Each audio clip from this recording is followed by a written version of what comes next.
Hey everybody, Captain B-Nard back here with another Sun and Moon Wi-Fi battle. Today we have our third match against Cairo from battles 3 and 16. This is my real-life friend who actually got me into competitive battling many years ago.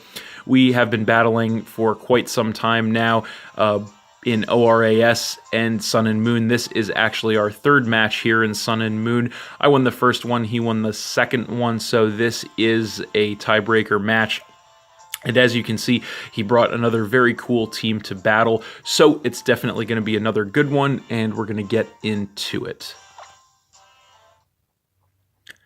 So, looking at the team preview, I was thinking he was going to want to lead with either the Tyranitar to get a turn 1 Sandstream or the Mamoswine to set up the entry hazards. So he actually does lead with the Mamoswine, and I just decided to lead with my Greninja Ash Ketchum.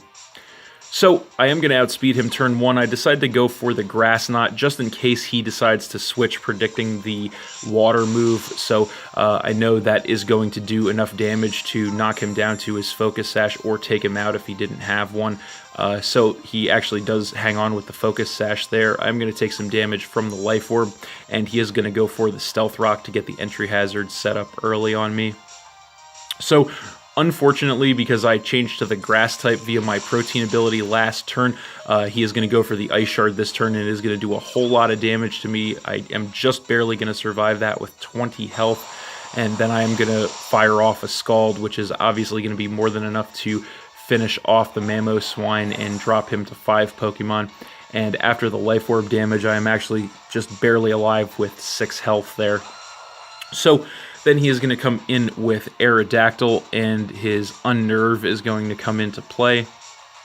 So he is going to go for the Mega Evolution, then into Mega Aerodactyl.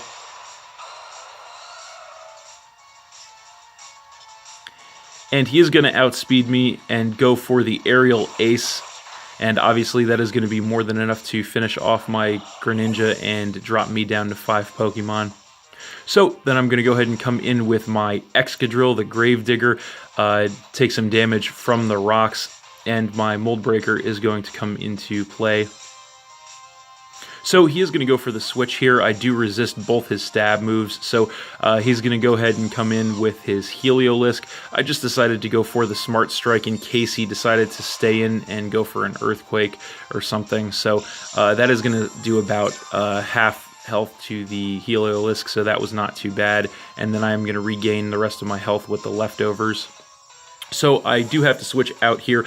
I know that the Heliolisks can carry Surf, so I don't want to risk getting taken out with that. So I'm going to come in with my Florges, the Flower Power, predicting that as he does go for the Surf. So I am going to take damage from the rocks and then not much damage from that attack. I am max special defense with an Assault Vest. So realizing that, he is going to go for the switch this turn into his Lapras, and I am just going to go for the Moonblast to get damage on whatever he left in. That is going to take him down by about a quarter, which is not too bad. So he is actually going to double switch me this turn, probably predicting a switch on my side. So he is going to come in with his Tyrantrum, as I actually just go for the Energy Ball since I do carry that on there, which is going to take him down by a little more than half, which was nice. So this turn, unfortunately, he does outspeed me, and he is going to go straight for the Rock Z move, which is, of course, going to be the Continental Crush, which is actually my Z move that I use on this team, which is kind of funny. But I decided to stay in with the Florges here just in case he decided to Dragon Dance. So unfortunately, he went straight for the attack, and that is going to be more than enough to take out my Florges and drop me down to 4 Pokemon. So then I'm going to come back in with my Excadrill and take damage from the rocks. My Mold Breaker is going to come back into play. And he is just going to go for the Protect here to scout me, see what I want to do. I just decided to go for the Rapid Spin to try and get the rocks off the field, so I'm not going to do anything there. But I am going to regain the rest of my health with the leftovers. So this turn he is going to go for a Dragon Dance, probably predicting the Rapid Spin again on my side, so he is going to get his +1 attack and speed, trying to set up for a sweep potentially on me. I do just go for the rapid spin. Reason being is I do have a focus sash on my Staraptor in the back of the team that I really want to preserve. So this turn he is actually going to go for the Outrage, probably predicting a switch on my side, but I did stay in to try and catch him with that, and I am going to go for the Earthquake, which is going to be enough to take out the Tyrantrum, fortunately, and drop him down to 4 Pokemon. And then I am going to regain some health with my leftovers again, putting me a little above half, which is not too bad. So then he is going to come back in with the Heliolisk. And here he actually goes for a Volt Switch. I'm guessing he was predicting a switch there, but I decided to stay in, predicting that he would predict my switch and go for the Earthquake straight away. So that little mind game there paid off. That is going to get rid of the Heliolisk and drop him down to 3 Pokemon. So Excadrill really putting in a lot of work here, getting me back in the game, which is pretty awesome. So then he is going to come back in with the Aerodactyl. And he is just going to go straight for the Fire Fang this turn, not playing around anymore. So that is going to be enough to take out my Excadrill, unfortunately, dropping me down to 3 Pokemon. So then I am going to come in with my Staraptor, the Brave Bird, get the Intimidate to lower his attack, which is pretty useful. So he is going to go for the Hone Claws this turn to go ahead and get his attack back up to normal and also increase his accuracy, knowing that he could survive 1 attack from me. So I did go for the Close Combat to see how much damage I could get, which takes him down to about 1/3 and also cuts my defense stats. So this turn he is going to go straight for the Stone Edge, which is going to be obviously enough to drop me down to my Sash, but I do survive because of that. And then 1 more Close Combat is definitely going to be enough to finish off the Aerodactyl. Fortunately for me, I do get my defenses cut yet again, but not really going to matter since I'm only at 1 HP anyway. So that is it for Aerodactyl. That is going to drop him down to just 2 Pokemon. So he is going to come back in with his Lapras. So I am going to decide to switch here, predicting the Ice Shard on his side. I am going to come in with Victini. So he actually does go for that. So that's not going to do hardly anything to me. So I am basically going to get a free switch there. After the leftovers recovery, I am actually back up to full health. So that was pretty nice. So I'm going to go for a Thunderbolt here just to see how much damage I can get on this thing. That's going to knock him down to about 1/3, but he does survive and go for the Hydro Pump, which is going to knock me all the way down to 25 health, but I do survive, which is obviously good for me. And I am going to regain a little health with the leftovers yet again.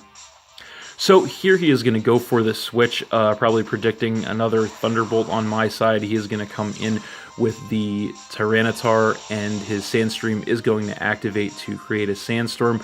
I did go for the Thunderbolt yet again, predicting he would stay in, so that's not going to do a whole lot of damage to the Tyranitar, but I do actually get the Paralyze, which is really nice. So I'm going to take some damage from the Sandstorm, but then regain that health right back with the leftovers. So this turn I'm going to go for a Focus Blast straight away, trying to take him out. Unfortunately, I do miss that, but he actually goes for a Fire Blast here, which was very surprising, revealing that this Tyranitar is a mixed set, which is very uncommon. So that definitely took me by surprise, but luckily I was able to survive that with 2 health, which is pretty awesome. And then this turn I am going to go for the Focus Blast yet again. This time it connects, which is nice. Another miss would have been absolutely devastating for me. So the Focus Blast is going to get rid of the Tyranitar, which is awesome, and drop him to just 1 Pokemon. And after the Sandstorm and leftovers go through, I am just barely hanging on with Victini at 14 health. So he is going to come back in with Lapras then and just go for the Ice Shard, trying to finish me off. But Victini here will not be denied in this battle. He refuses to die. I do survive that with 3 health, and I go for the Thunderbolt yet again, which drops him into the red, but he does survive. So this turn, Victini is finally going to succumb to the Sandstorm damage and drop me down to 2 Pokemon, but hell of a performance there by Victini. So finally, I am going to come back in with my Staraptor, get the Intimidate to lower his attack. Not really going to matter though, because I am just going to go for the quick attack, and that is going to be enough to finish off the Lapras, and that is game. So thanks for watching again, everybody. Hope you all enjoyed. Please hit that like button, leave a comment, and or subscribe if you did enjoy, and stay tuned for more new battles in the future. So that's it, and we'll see you next time.